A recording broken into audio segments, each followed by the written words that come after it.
హైదరాబాద్ లో కన్సల్టేషన్ మరియు 3,500 రూపాయల colour Doppler test Evis hospitals లో ఉచితంగా పొందండి. Welcome to Suman TV. నేను మీ సుమన్ టీవీ. నాగ్ బ్లూ బగ్గింగ్ అంటే అసలు ఏంటి, దీనికి సంబంధించినటువంటి నష్టాలు ఏ విధంగా ఉంటాయి అండ్ మనం తీసుకోవాల్సినటువంటి జాగ్రత్తలు ఏంటి అనేటువంటిది ఈ రోజు మనతో పాటు హైకోర్టు అడ్వకేట్ రవీంద్రనాథ్ గారు ఉన్నారు. వారి మాటలో తెలుసుకుందాం. Hello sir. హాయ్ అండి నాగరాజ్ గారు. సార్, ఈ బ్లూ బగ్ అంటే ఏంటి? అంటే దీనివల్ల జనరల్గా చాలామంది తెలియకుండానే దాని బారిన పడిపోయి నష్టాలు చవి చూస్తున్నటువంటి పరిస్థితులు చూస్తూ ఉన్నాం మనం. అంటే వీడియోని మొత్తం పూర్తిగా చూడండి, డెఫినెట్గా మీకు కొన్ని విషయాలు అయితే అర్థమవుతూ ఉంటాయి. ఎంత కేర్ఫుల్గా మనం ఏదైనా సరే, అంటే ఇప్పుడు ఇంటర్నెట్ యుగం కాబట్టి మనల్ని మనం ఎంత సేఫ్గా ఉంచుకోవాలని చెప్పడానికి మాత్రం ద బెస్ట్ వీడియో ఇది. సో వీడియోని పూర్తిగా చూడండి, మీ పిల్లలకు కూడా చూపించండి. నాగరాజ్ గారు, బ్లూ బగ్గింగ్ అన్నది ఇది ఒక ప్రమాదకరమైనటువంటి ఒక సమస్య. ముఖ్యంగా మనం ఏదైతే ఈ డివైస్లు వాడుతున్నామో, ఫోన్స్ కావచ్చు, ల్యాప్టాప్స్ కావచ్చు, కంప్యూటర్స్ కావచ్చు, అదేవిధంగా ఎలక్ట్రానిక్ ఐటమ్స్ ఏవైతే వాడుతున్నామో, స్పీకర్స్ కావచ్చు, స్మార్ట్ వాచెస్ కావచ్చు, ఏదైతే మనం వాడుతున్నామో మనకు తెలియకుండానే ఈ బ్లూ బగ్గింగ్ అనేటువంటి ఇటీవల కాలంలో చాలా ఎక్కువైపోయింది. ముఖ్యంగా దీని మీద ఢిల్లీ, చెన్నై, కోల్కతా ఇటువంటి మహానగరాల్లో దీని మీద ఆల్రెడీ కొన్ని కేసులు నమోదై ఉన్నాయి. ఆల్రెడీ దీనికి సంబంధించి నేను యాక్చువల్గా ఇది నాకు సంబంధించిన విషయం కాదు, లీగల్ సంబంధించి మాట్లాడదాం అనుకున్నాను. కానీ ఇటీవల కేసులు అయితే ఎప్పుడైతే ప్రమాదకరంగా మారాయో, చాలా కేసులు ఎప్పుడైతే వస్తున్నాయో, దీన్ని ఇమీడియట్గా నిన్న రీసెంట్గా తెలంగాణ ఫోరంలో కూడా, ముఖ్యంగా సైబర్ ఫోరంలో కూడా దీని మీద ఒక చర్చా గోష్ఠి నడిచింది. ఇటువంటి ప్రమాదాలు కూడా తొందరలో వచ్చే అవకాశం ఉంది కాబట్టి ప్రజల్ని హెచ్చరించే ఉద్దేశంతో అసలు ఈ బ్లూ బగ్గింగ్ ఏంటి, ఎలా వ్యాప్తి చెందుతుంది, దీని బారిన మనం ఎలా పడతాం మనం అనే విషయాలు నాకు తెలిసిన ఇన్ఫర్మేషన్ మీకు అందజేసే ప్రయత్నం చేస్తాను. డెఫినెట్గా ఏంటంటే ఇది వాల్యుబుల్గా ఉన్న ఇన్ఫర్మేషన్. నాగరాజ్ గారు, ఈరోజు మనం డివైస్ లేకుండా బయట ఏ పని చేయలేని పరిస్థితి. ముఖ్యంగా మనం ఫోన్పేలు కావచ్చు, గూగుల్ పేలు కావచ్చు, పేమెంట్స్ ఇవ్వాలన్నా, పేమెంట్ తీసుకోవాలనుకున్నా, అదేవిధంగా ఎనీ ఐటమ్ మనం ఏ సొసైటీలో మార్నింగ్ టు ఈవినింగ్ వరకు మనం డివైస్ లేకుండా, ముఖ్యంగా ఇంటర్నెట్ వినియోగం లేకుండా ఏ పని కూడా చేయలేని పరిస్థితిలో ఈరోజు మనం ఉన్నాం.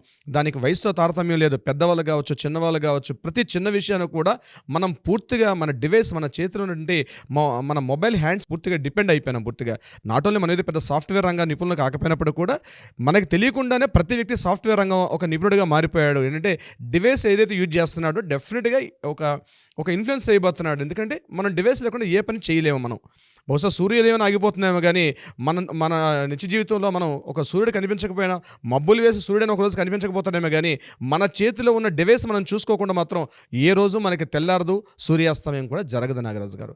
సో ఇటువంటిప్పుడు ఏదైతే ఈ వైరస్లు వస్తున్నాయో దీనికి సంబంధించి మనం కొద్దిగా అలర్ట్గా ఉండాల్సిన ఆవశ్యకత అయితే ఉంది. ఏ రకంగా అసలు ఈ బ్లూ బగ్గింగ్ అంటే ఏమిటి? ఇప్పుడు మీరు ముందుగా అడిగిన ప్రశ్న ఏంటంటే ఎన్నో విషయాలు ఉన్నాయి. అందులో ఈరోజు మనం చర్చలో తీసుకునే విషయం ఏంటంటే ఈ బ్లూ బగ్గింగ్ అంటే సింపుల్ ఏం లేదండి. మనం ఆల్రెడీ బ్లూటూత్ వాడకం అనేది ఇటీవల కాలంలో చాలా ఎక్కువగా పెరిగింది. అంటే ఏం చేస్తున్నాం, మనం వాడుతున్నటువంటి యూట్యూబ్లో వీడియోస్ కావచ్చు, లేకపోతే మనం ఫ్రెండ్స్తో మాట్లాడడానికి కావచ్చు, లేకపోతే వీడియోస్ చూడడానికి కావచ్చు, ఎనీథింగ్. ఈ మధ్య అది కూడా వైర్లెస్ బ్లూటూత్ వాడకం చాలా అధికమైపోయింది. ఎప్పుడైతే ఏది ఎక్కువగా యూజ్ చేస్తుంటారో అక్కడే ఈ సైబర్ నేరగాళ్ళు అన్న వాళ్ళు ఇక్కడే ఇంటర్ఫేర్ అవుతూ ఉంటారు. అయితే ఈ బ్లూటూత్ ద్వారా చేసినటువంటి హ్యాకింగ్నే ఈ బ్లూ బగ్గింగ్ హ్యాకింగ్ అంటారు దీన్ని. యాక్చువల్గా అంటే బ్లూటూత్ ద్వారా మన డివైస్లోకి వాళ్ళు ప్రవేశిస్తారు. ఏ రకంగా ప్రవేశిస్తారు బ్లూటూత్ ద్వారా అంటే నేను మీకు ఇప్పుడు డిస్కషన్ చేస్తాను. దానికి సంబంధించింది మనం బ్లూటూత్ కనెక్ట్ చేసి వాడతాం. బ్లూటూత్ కనెక్ట్ చేసేటప్పుడు ఏమైతే అంటే జనరల్గా చూడండి, బ్లూటూత్ మనం పేరింగ్ చేస్తాం. పేరింగ్ చేసేటప్పుడు ఇమ్మీడియట్గా ఆ సరౌండింగ్స్ అంటే 10 మీటర్ల డిస్టెన్స్లో ఎక్కడెక్కడైతే మనకి ఎన్ని డివైసెస్ ఉన్నాయో ఆ డివైస్ లిస్ట్ మొత్తం కూడా ఇక్కడ మనకి లిస్ట్ కనిపిస్తుంది. మనం వాడే ఈ బ్లూటూత్ ఏదైతే కంపెనీ ఉంటుందో అది ఏదో ఒక బ్రాండ్ వాడతాం. ఆ బ్రాండ్ సంబంధించిన ఆ పేరింగ్ కోడ్ అనేది ఎగ్జాక్ట్లీ మన డివైస్ మీద వస్తాయి. ఇమ్మీడియట్గా పేరింగ్ చేస్తాం. ఇమ్మీడియట్గా పేర్ అవ్వగానే ఇమ్మీడియట్గా కనెక్ట్ అవుతుంది, ఒక సౌండ్ వస్తుంది. కనెక్ట్ తోటి మనం వైర్లెస్గా మనం బ్లూటూత్ వాడకడం అనేది జరుగుతూ ఉంటుంది. ఇది స్మార్ట్ వాచ్ కావచ్చు.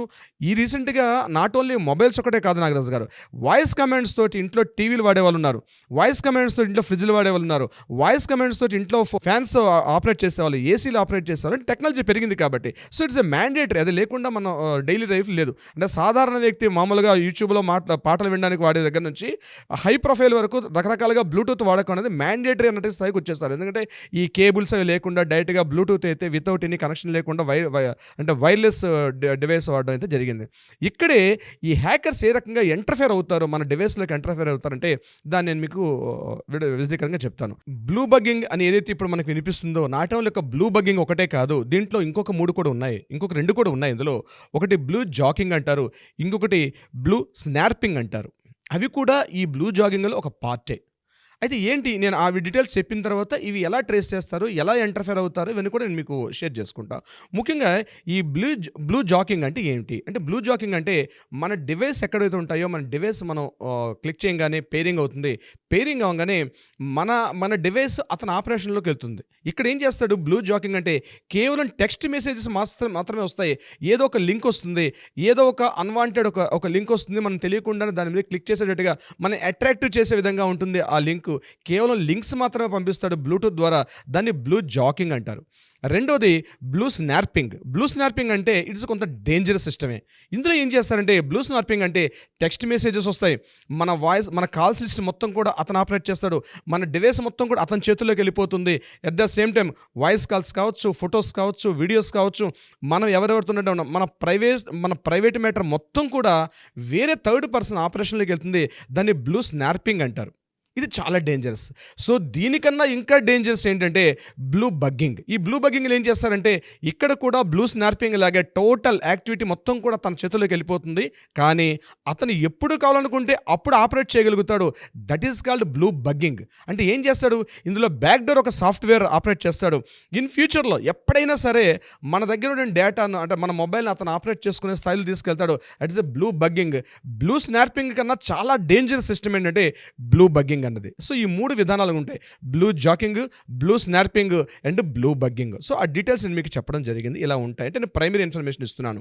అంటే మన డివైస్ మనం తెలియకుండానే బ్లూటూత్ ద్వారా థర్డ్ పర్సన్ మన మొబైల్ని హ్యాక్ చేసే విధానాన్ని ఈ బ్లూ బగ్గింగ్ అంటారు. ఈ రెండింటికన్నా చిట్టచివరిదైనటువంటి బ్లూ బగ్గింగ్ చాలా డేంజరస్ సిస్టమ్. అయితే దీన్ని ఎట్లా ఇంటర్ఫేర్ అవుతారు మన డివైస్లోకి అంటే మొట్టమొదటిగా మనం బ్లూటూత్ మనం పేరింగ్కి వెళ్ళేటప్పుడు ఏం చేస్తారంటే 10 మీటర్ల డిస్టెన్స్లో ఉన్నటువంటి ఏదైతే సుమారుగా దీని 2 రకాలుగా ఉంటుంది. అక్కడ ఉన్నటువంటి ఒక 10 సంఖ్యలో 20 సంఖ్యలో మనకు కొన్ని కనెక్షన్స్ కనిపిస్తాయి. ఇమీడియట్గా మనం క్లిక్ చేస్తాం, క్లిక్ చేయగానే పేర్ అవుతుంది, పేర్ అవగానే మనం వింటాం. అయితే ఇక్కడే ఈ హ్యాకర్ అనేవాడు ఎట్లా ఇంటర్ఫేర్ అవుతాడు అంటే మనం ఏదైతే ఏ పేరింగ్ వాడుతున్నామో ఇది ఒక కంపెనీ బ్రాండ్, XYZ కంపెనీస్ ఉంటాయి, ఆ కంపెనీ బ్రాండ్స్కి అనుగుణంగా ఉన్నట్టుగా కొన్ని ఏదైతే లోకల్ బ్రాండ్ ఎక్కువ ఉంటుంది దాన్ని మనకు తెలియకుండానే ఆల్మోస్ట్ సిమిలర్గా ఉన్నటువంటి ఒక లింక్ పంపిస్తాడు. ఆ లింక్ మనం ఏమనుకుంటుంది మన డివైస్ అనుకునే జస్ట్ క్లిక్ చేస్తాం, విత్ ఇన్ ఫ్రాక్షన్ ఆఫ్ సెకండ్స్లో జస్ట్ క్లిక్ చేసి జస్ట్ పెయిర్ అన్నటువంటి క్లిక్ చేసే సందర్భంలోనే ఇమ్మీడియట్గా మన డివైస్ అతని చేతుల్లోకి వెళ్ళిపోతుంది. This is the stage 1. Stage 2లో ఏం చేస్తాడంటే ఎప్పుడైతే పేరింగ్ అయిందో ఇమ్మీడియట్గా ఆయన మన సిస్టమ్ని తన కంట్రోల్ తీసుకుంటాడు. ఇమ్మీడియట్గా మన సిస్టంలోకి ఒక లింక్ వస్తుంది. మనకు తెలియకుండా ఆ లింక్ మనం క్లిక్ చేసినా క్లిక్ చేయకపోయినా ఇమ్మీడియట్గా ఆయన ఒక మాల్వేర్ పంపిస్తాడు. ఆ సాఫ్ట్వేర్ ద్వారా కొన్ని సాఫ్ట్వేర్స్ కొన్ని ప్రత్యేక హార్డ్వేర్ పరికరాల ద్వారా ఎప్పుడైతే పేరులోకి తీసుకున్నాడో ఇమ్మీడియట్గా అక్కడ మనకి మన సాఫ్ట్వేర్ మొత్తం ఆయన సాఫ్ట్వేర్ ఇన్స్టాల్ చేస్తాడు. సో మాల్వేర్ ఇన్స్టాల్ అయిపోయింది మన డివైస్లోకి, ఆ మాల్వేర్ ఇన్స్టాల్ అయిపోతుంది. This is the stage 2. Stage 3లో ఏం చేస్తాడంటే ఎప్పుడైతే మాల్వేర్ ఇన్స్టాల్ అయిందో ఇమీడియట్గా మన ఒక డేటాని ఇమీడియట్గా అతను డీకోడ్ చేసుకుంటాడు. మన డేటా మొత్తం అందులో కాంటాక్ట్ లిస్ట్ కావచ్చు, ఫొటోస్ కావచ్చు, వీడియోస్ కావచ్చు, ఇట్లాంటివన్నీ కూడా మనకు తెలియకుండానే అతను ఆపరేషన్లోకి వెళ్ళిపోతుంది. మన కమాండెస్ ఇస్తుంటాం కానీ మన కమాండెస్ పనిచేయవు.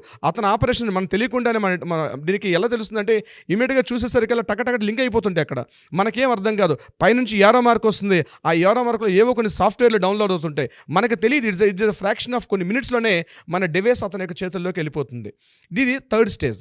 4th స్టేజ్ ఏం చేస్తాడు, ఇమీడియట్గా బ్యాక్ డోర్ అన్నటువంటి ఒక ఆప్షన్ ఇమీడియట్గా పంపిస్తాడు. అంటే ఏంటి, ఇట్స్ కంప్లీట్గా మీరు పూర్తిగా మీ డివైస్ అతని చేతుల్లోకి వెళ్ళిపోయిన పరిస్థితి. That is called back door. అంటే ఒక సాఫ్ట్వేర్ ఇన్స్టాల్ చేయగలుగుతాడు ఆయన అక్కడి నుంచి. చేసేటప్పుడు ఎలా ఉంటుంది, టోటల్గా మీ డివైస్ ఇన్ ఫ్యూచర్లో కూడా ఇప్పుడు ఇమీడియట్గా కాకపోయినా ఇన్ ఫ్యూచర్లో కూడా చేసే విధానంగా మేము మొత్తం డివైస్ని తన హ్యాండ్ ఓవర్లో పెట్టుకుంటాడు. దీనికి సంబంధించినటువంటి ఆ సాఫ్ట్వేర్స్ బ్యాక్డోర్ సాఫ్ట్వేర్స్ పంపించడం వల్ల నేను మీకు ముందుగా చెప్పినటువంటి ఈ బ్లూ జాగింగ్ ఏదైతే చెప్పాను, బ్లూ జాకింగ్ అని చెప్పాను. Blue jacking it is only temporary period మాత్రం ఉంటుంది. అంటే కొద్ది రోజులే, ఒక 1 hour 2 hours ఉంటుంది. ఆయన అక్కడి నుంచి ఎగ్జిట్ అయిపోతాడు. ఆ లింక్ మీరు క్లిక్ చేయకపోతే బై డిఫాల్ట్ క్లోజ్ అయిపోతుంది. అది బ్లూ జాకింగ్. కానీ ఇక్కడ నేను చెప్పినటువంటి రెండోది అయితే బ్లూ స్నార్పింగ్ అని చెప్పాను. బ్లూ స్నార్పింగ్ కొంత టైం ఉంటుంది. అతను బ్యాక్ డోర్ మాత్రమే ఇన్స్టాల్ చేయలేకపోతాడు. కానీ బ్లూ బగ్గింగ్లో ఏం చేస్తాడంటే టోటల్గా మీరు ఎన్నాళ్ళు డివైస్ వాడతారో ఆ డివైస్ వాడిన అన్నాళ్ళు కూడా కంప్లీట్గా మీ డేటా మొత్తం కూడా అతని చేతిలో ఉంటుంది. బ్యాక్ డోర్ కూడా ఆప్షన్ తీసుకొస్తాడు. మీరు ఈ సిమ్ తీసుకెళ్ళి ఇంకో మొబైల్ వేసినా సరే ఇమ్మీడియట్గా అక్కడ కూడా మీ కొత్త డేటాను కూడా కలెక్ట్ చేసుకునే పవర్ఫుల్ ఈ హ్యాకింగ్ ఏదైతే ఉందో ఇది కంప్లీట్గా బ్లూ బగ్గింగ్లోకి తీసుకోగలుగుతాడు. ఇది మీకు ఎలా ఇన్స్టాల్ చేస్తాడో చెప్పాను. ఇక్కడ 2 రకాలుగా ఉంటుంది. కొన్ని సాఫ్ట్వేర్స్ ఏంటంటే మీ నియర్ బై ఉన్నటువంటి ఉన్నటువంటి హౌసెస్లో, ముఖ్యంగా బాగా ఉన్నటువంటి ఏరియాస్లో మీకు 10 మీటర్ల డిస్టెన్స్లో మీకు కనిపించే వాటిలో ఏదో దాన్ని క్లిక్ అవ్వడం ఇంతకుముందు జరిగేది. కానీ రీసెంట్గా వచ్చిన సాఫ్ట్వేర్ టెక్నాలజీస్ అంటే నియర్ బై, అంటే సుమారుగా ఒక 10 కిలోమీటర్లు 20 కిలోమీటర్ రేడియస్లో ఉన్నటువంటి వాటిలో కూడా తెలియకుండానే మీకు ఏదో ఒక పెయిరింగ్ వస్తుంటుంది. ఇమీడియట్గా మీరు క్లిక్ చేయగానే మీకు తెలియకుండానే ఆ థర్డ్ పర్సన్ హ్యాకర్ మీ డివైస్లోకి వచ్చి కూర్చుంటాడు. మీకు తెలియకుండా టోటల్ డేటా అనేది తస్కరిస్తాడు. ఇది ఏం చేస్తాడు? రకరకాల బ్లాక్మెయిలింగ్స్ చేస్తాడు. రకరకాలుగా ఉన్నటువంటి ఎంత మిస్యూజ్ చేయాలో అంత మిస్యూజ్ చేస్తాడు. తెలియని వాళ్ళు ఏం చేస్తారంటే తెలియకుండానే ఆ మోసాలకు గురి కాబడే అవకాశం కూడా ఉంటుంది. దీనికి సంబంధించినటువంటి ఎప్పుడైతే సాఫ్ట్వేర్ మీ డివైస్లోకి మీకు తెలియకుండా మీ డివైస్లో థర్డ్ పర్సన్ ఎప్పుడైతే ఆపరేట్ చేస్తాడో ఎవ్రీ మూమెంట్ కూడా కనిపిస్తుంటుంది. మీరు ఏ ట్రాన్సాక్షన్ చేస్తున్నారో తెలుస్తుంది, మీరు ఎవరితో మాట్లాడుతున్నారో తెలుస్తుంది, మీరు ఏ ఫొటోస్ తీస్తున్నారో తెలుస్తుంది, మీ ఫ్యామిలీ మెంబర్స్ మీ దాంతో ఉన్న లింకప్ను కూడా తీసుకునే సాఫ్ట్వేర్లు కూడా కొత్తగా వస్తున్నాయని చెప్పి రీసెంట్గా ఢిల్లీ పోలీసులు చెప్పారు. బాస్ అది ఇప్పటికి మనకు అప్డేట్ అయిందో లేదో తెలియదు. అంటే టోటల్గా మీరు ఎవరితో కాంటాక్ట్లు ఉంటారో ఈవెన్ వాళ్ళ నెంబర్లను కూడా ఎక్కడి నుంచి కూడా హ్యాక్ చేసే అవకాశం ఉంటుంది. It's a danger situation. So just ఒక డివైస్ తోటి వాడు చేసిన సాఫ్ట్వేర్ అంత టెక్నాలజీకి వెళ్ళిపోయింది హ్యాకింగ్. ఇది నిజంగా చాలా ప్రమాదకరమైన సమస్య. అయితే ఈ సమస్య నుంచి మనం ఎలా ఎదుర్కోవాలి, ఏం చేస్తే మనం ఈ ప్రాబ్లం నుంచి మనం ఫేస్ చేయకుండా తప్పించుకునే అవకాశం ఉంటుంది అన్నది నేను మీతో కొన్ని పాయింట్స్ చెప్తాను నాగరాజు గారు. షూర్ అండి. ఫస్ట్ పాయింట్ నాగరాజు గారు, దీంట్లో మన బ్లూటూత్ మనం యూజ్ చేయనప్పుడు ఇమీడియట్గా బ్లూటూత్ ఆప్షన్ ఏదైతే ఉంటుందో ఇమీడియట్గా దాన్ని ఆఫ్ మోడ్లో పెట్టుకోవడం అనేది చాలా చాలా important. This the first option. మనం బ్లూటూత్ యూజ్ చేయట్లేదు, డెఫినెట్గా ఆఫ్ చేసేసండి. మీరు స్మార్ట్ వాచ్ వాడినా, ఇప్పుడు నేను చెప్పినట్టు స్మార్ట్ వాచ్ వాడినా, లేదా ఎనీ ఎలక్ట్రానిక్ ఐటమ్స్ వాడేటప్పుడు దాని కనెక్షన్ ఇంట్లో స్పీకర్స్ వాడతారు. ఈ మధ్య కామన్ అయిపోయింది. ఆ స్పీకర్స్ వాడేటప్పుడు కూడా బ్లూటూత్ ఆప్షన్ తీసుకోవడం. ఇమీడియట్గా మీరు ఎప్పుడైతే బ్లూటూత్ మీరు వాడట్లేదో ఇమీడియట్గా దాన్ని ఆఫ్ చేసుకునే మూడ్లో పెట్టుకోండి. నెంబర్ 2, ఒక ఇంపార్టెంట్ పాయింట్ నాగరాజ్ గారు, ముఖ్యంగా మనం బ్లూటూత్ ఆన్ చేసేటప్పుడు కొన్ని మోడర్న్ అంటే కాస్ట్లీయెస్ట్ ఫోన్లో ఆటో జాయిన్ అని ఒక ఆప్షన్ వస్తుంటుంది. ఆటో జాయిన్ అంటే మీరు లేకపోయినా సరే ఇమీడియట్గా అక్కడ దగ్గర ఉన్న డివైస్ అన్ని కూడా చూపిస్తుంటుంది. ఆటో జాయిన్ అనే ఆప్షన్ని మీరు ఎప్పుడు కూడా అది ఆఫ్ మోడ్లో పెట్టుకోవడంలో చాలా యూజ్ అవుతుంది. ఆటో జాయిన్ అనే ఆప్షన్ పెట్టుకోవడం వల్ల ఇమీడియట్గా మీకు ఆ సాఫ్ట్వేర్ ఎవరైతే హ్యాకర్ మీ డివైస్లోకి వచ్చే అవకాశం ఉంటుంది. కాబట్టి ఆటో జాయిన్ అన్నటువంటి ఆప్షన్ని మీరు ఆఫ్ చేసుకోవాలి. మూడోది, ఎప్పటికప్పుడు మీ డివైస్లో సాఫ్ట్వేర్ అప్డేట్స్ వస్తుంటే డెఫినెట్గా ఆ సాఫ్ట్వేర్ అప్డేట్స్ను కూడా మీరు ఎప్పటికప్పుడు అప్డేట్ చేసుకోవడంలో కూడా కొంతవరకు దీని ప్రమాదం బారిన పడే అవకాశం అయితే ఉంటుంది. ప్రతి డివైస్కి ఒక యూనిక్ ఐడెంటిఫికేషన్ నెంబర్ ఉంటుంది. ఆ యూనిక్ ఐడెంటిఫికేషన్ నెంబర్ ఏది ఉంటుందో అది మీరు ఎవరికి విజిబుల్ కాకుండా ఆ నెంబర్ని మీరు ఒక సీక్రెట్ మోడ్లో పెట్టుకుంటే డెఫినెట్గా కొంతవరకు ప్రమాద బారిన పడే అవకాశం కూడా తగ్గుతుంది. ఇంకొకటి, మీరు పబ్లిక్ ప్లేస్లోకి వెళ్ళేటప్పుడు పబ్లిక్ వైఫై వాడే సందర్భంలో పబ్లిక్ వైఫైలో డెఫినెట్గా మీరు VPN అది వాడుకోవడం వల్ల మీకు కొంతవరకు సేఫ్టీ మెజర్స్లో మీరు ఉంటారు. నెంబర్ 3, మీరు పేరింగ్ చేసేటప్పుడు చాలా అలర్ట్గా ఉండండి. పేరింగ్ ఏంటంటే చిన్న లెటర్స్, ఒక లెటర్ తేడా ఉంటుంది, లేకపోతే ఏదో అన్యూజువల్గా మీకు కనిపిస్తుంది. అక్కడ మీకు ఎప్పుడైతే సస్పెక్ట్ చేస్తారో ఇమీడియట్గా డిలీట్ చేసేయండి. ఇంకొకటి ప్రధానమైన పాయింట్ ఏంటంటే, మీరు ఎప్పుడైనా ఆఫ్లో ఉండేటప్పుడు కనెక్ట్ చేసేటప్పుడు మీకు తెలియకుండా ఒక 10-15 డివైస్లు మీకు అక్కడ బ్లూటూత్ ఆప్షన్లో కనిపిస్తాయి. ఆ కనిపించేటప్పుడు మీరు మ్యాక్సిమం ఎప్పటికప్పుడు మీకు ఖాళీ ఉన్నప్పుడల్లా కూడా డిలీట్ చేసుకుంటూ వెళ్తుండండి. అన్ఐడెంటిఫైడ్ ఏదైనా సోర్సెస్ మీకు కనిపిస్తుంటే ఫ్రీ టైంలో మీరు ఖాళీగా కూర్చున్న టైంలో ఎప్పుడైనా జస్ట్ ఓపెన్ చేయండి. ఒక అన్లింక్స్ ఏమైనా కనిపిస్తే ఎప్పటికప్పుడు డిలీట్ చేసుకుంటూ వెళ్ళడం వల్ల కొంతవరకు మీ డివైస్ మీద సేఫ్టీగా ఉంటారు. లేకపోతే చాలా ప్రమాదాలు. అంటే రీసెంట్గా మాకు వచ్చే కేసులు చెప్తాను నాగరాజ్ గారు. కొన్ని కేసులు ఇతని యొక్క ఇన్వాల్వ్మెంట్ ఉండదు, కానీ ఎక్కడో మనీ ట్రాన్స్ఫర్ అయిపోయిన విషయంలో కానీ, లేకపోతే కొన్ని రీసెంట్గా 124 crores రూపీస్ ఒక అకౌంట్ నుంచి ట్రాన్స్ఫర్ అయింది కేవలం ఈ యొక్క బ్లూ బగ్గింగ్ అనే కాన్సెప్ట్ వల్లనే. అతను తెలియకుండానే తన అకౌంట్ నుంచి అమౌంట్ ట్రాన్స్ఫర్ అయింది. ఇదంతా థర్డ్ పర్సన్ ఆపరేట్ చేస్తున్నాడు. డివైస్ మీ చేతిలో ఉంటుంది, కానీ మీరేమనుకుంటారంటే మీరు ఆపరేట్ చేస్తున్నారు అనుకుంటారు. కానీ థర్డ్ పర్సన్ యొక్క బ్లూటూత్ అనే కాన్సెప్ట్లో రీసెంట్గా వచ్చినటువంటి ఒక చైనా నుంచి వచ్చినటువంటి ఈ బ్లూ బగ్గింగ్ సమస్య ఇటీవల చాలా ఎక్కువగా కనిపిస్తోంది. బహుశా ఇప్పటికీ ఈ వీడియో చూసినటువంటి వాళ్ళు అట్లీస్ట్ తమ డివైస్ వాడుకునేటప్పుడు నువ్వు వాడొద్దని చెప్పడం కరెక్ట్ కాదు. ఎలక్ట్రానిక్ పరికరాలు వాడకపోతే మనం డైలీ లైఫ్లో మనం ముందుకు వెళ్ళలేం, డెఫినెట్గా వాడాలి. కానీ బీ అలర్ట్. సమస్య జరిగిన తర్వాత ఎక్కడికి పోవాలి, ఎవరితో మాట్లాడాలి, అయ్యోని లబోదిబోం అనే కన్నా ముందుగానే అలర్ట్గా ఉండడం వల్ల prevention is the better than cure అన్నది చాలా యూస్ఫుల్ అవుతుంది. ముఖ్యంగా నాగరాజ్ గారు, అమ్మాయిలు, కాలేజీకి వెళ్ళే అమ్మాయిలు, ఆఫీస్ జాబులకు వెళ్ళే అమ్మాయిలు, సాఫ్ట్వేర్లకు వెళ్ళే అమ్మాయిలు, ఉద్యోగస్తులు కావచ్చు, కాలేజ్ అమ్మాయిలు, ముఖ్యంగా టీనేజ్కి వచ్చే అమ్మాయిలకి ఈ ఆన్లైన్ క్లాసుల పేరుతో కంపల్సరీ వాళ్ళకి బ్లూటూత్ ఆన్ చేసుకుని క్లాసెస్ వినాలి. కంపల్సరీ ఆన్లైన్లో వస్తున్నాయి. ఎవ్రీ సాటర్డేనో సండేనో ఆఫ్లైన్ క్లాసులు ఉన్నప్పుడు కూడా ఆన్లైన్ క్లాసులు వస్తున్నాయి. వాళ్ళు బ్లూటూత్ వినియోగం కంపల్సరీ చేస్తున్నారు. ఎందుకంటే క్లాసెస్ డివైస్ ముందు పెట్టుకుని కంపల్సరీ క్లాసెస్ వినాలి. ఇటువంటి సందర్భాల్లో అలర్ట్గా అమ్మాయిలకి నేను హెచ్చరిక చేస్తున్నాను, ఒక సూచన చేస్తున్నాను. మీరు మీ బ్లూటూత్లు అలర్ట్గా లేకపోతే మీకు తెలియకుండానే మీ పర్సనల్ డేటా మొత్తం కూడా, మీ ఫొటోస్ కావచ్చు, మీరు ఎవరెవరితో మాట్లాడుతున్న చేస్తున్నారు, ఇట్లాంటివన్నీ కూడా మీకు తెలియకుండానే థర్డ్ పర్సన్ ఆపరేట్ చేస్తూ ఎవరెవరికో ఎక్కడెక్కడికో వెళ్తాయి. దానివల్ల మీకు తెలియకుండానే మీకు వేరే కాల్స్ వస్తాయి, థ్రెటన్స్ వస్తాయి, మీరు చెప్పుకోలేరు. సోషల్ మీడియాలో మార్ఫింగ్లు చేసి ఫోటో పెట్టేసేంత స్థాయికి వెళ్ళిపోతూ ఉంటుంది. అవునండి, కొంత ఆశ్చర్యానికి గురి చేసేటువంటి విషయం ఇది. చాలా డీటెయిల్గా చెప్పారండి, అంటే ఏ విధంగా జరుగుతుంది ఏంటి అనేటువంటి విషయం మీద. అండ్ ఇప్పుడున్న ఆడపిల్లలు కూడా తెలుసుకోవాల్సినటువంటి అంటే ఒక ఆడపిల్లలనే కాదు అందరూ తెలుసుకోవాల్సినటువంటి విషయం. సరే, ఈ డేటా ఎక్స్చేంజ్ వల్ల చాలామంది దెబ్బలు తిన్నటువంటి వాళ్ళు ఉన్నారు. ఇప్పటికీ బయట చెప్పుకోలేకుండా, గుడి చప్పుడు కాకుండా, అరే ఇలా ఎందుకు జరిగింది ఎవరితో చెప్పుకుందాం అనుకుంటే ఇబ్బంది పడేటువంటి చాలామంది ఉన్నారు. సో అటువంటి వాళ్ళకి మనం ఒక వేదికగా మారదామని నేను అనుకుంటున్నాను. సో మిమ్మల్ని అప్రోచ్ అవ్వచ్చా లీగల్గా? నాగరాజు గారు, ఇట్లాంటివి జనరల్గా ఇట్లాంటి ఇష్యూస్ వస్తుంటాయి కాబట్టి నేనేంటంటే ముందుగా చెప్పినట్టుగా prevention is the better than cure. So సమస్య రాకుండానే ముందుగా మనం అలర్ట్గా ఉండడం వల్ల, మనం వాడుతున్న డివైసెస్కి బీ అలర్ట్గా ఉండడం వల్ల ఈ యొక్క ప్రమాదాల బారిన పడకుండా ఉండే అవకాశం ఉంటుంది.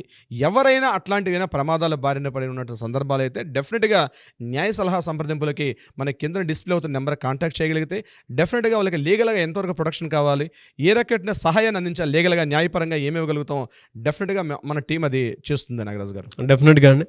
ఎనీవేస్ థ్యాంక్ యూ అండి. Thank you so much Ravindranath garu. Thank you so much Nagaraju garu. చూశారు కదండి వీడియో. ఈ వీడియోపై మీ అభిప్రాయాన్ని కమెంట్ బాక్స్లో పోస్ట్ చేయండి. అండ్ ముఖ్యంగా చాలా సీరియస్గా తీసుకోండి. కొంతమంది వీడియోని చివరి వరకు చూడరు కాబట్టి చెప్తున్నాను. బ్లూ బగ్గింగ్ అనేది అతిపెద్ద స్కాము. దానికి సంబంధించినటువంటి వాటిల్లో ఇవాళ కుటుంబం మొత్తం వాళ్ళ పర్సనల్ డేటాని బయట వేరే వాళ్ళ చేతిలోకి వెళ్ళిపోయి బ్లాక్మెయిల్కి గురైనటువంటి సందర్భాలు కూడా చాలా ఉన్నాయి. దయచేసి మీరు గమనించి, ఒకవేళ మీకు ఆ విధంగా కనుక అనిపించినట్లయితే, లేదు అనుకుంటే పర్సనల్గా మీరు కనుక ఎటువంటి వాటిల్లో ఇబ్బంది పడి మీ డేటా వేరే వాళ్ళ దగ్గరికి వెళ్ళిపోయి మిమ్మల్ని బ్లాక్మెయిల్ చేసేటువంటి పరిస్థితి కనుక జరుగుతున్నట్లయితే, స్క్రీన్ మీద మీకు హైకోర్టు అడ్వకేట్ రవీంద్రనాథ్ గారి కాంటాక్ట్ నెంబర్ కనిపిస్తుంది. దాన్ని మీరు కాల్ ఆర్ మెసేజ్ వాట్సాప్ చేసినా సరే మీరు అపాయింట్మెంట్ బుక్ చేసుకోవచ్చు. అండ్ ఈ వీడియో లైక్ చేయండి, షేర్ మాత్రం తప్పకుండా చేయండి. ఇలాంటి మరిన్ని వీడియోస్ కోసం మా ఛానల్ ఫాలో అవ్వండి. Thank you.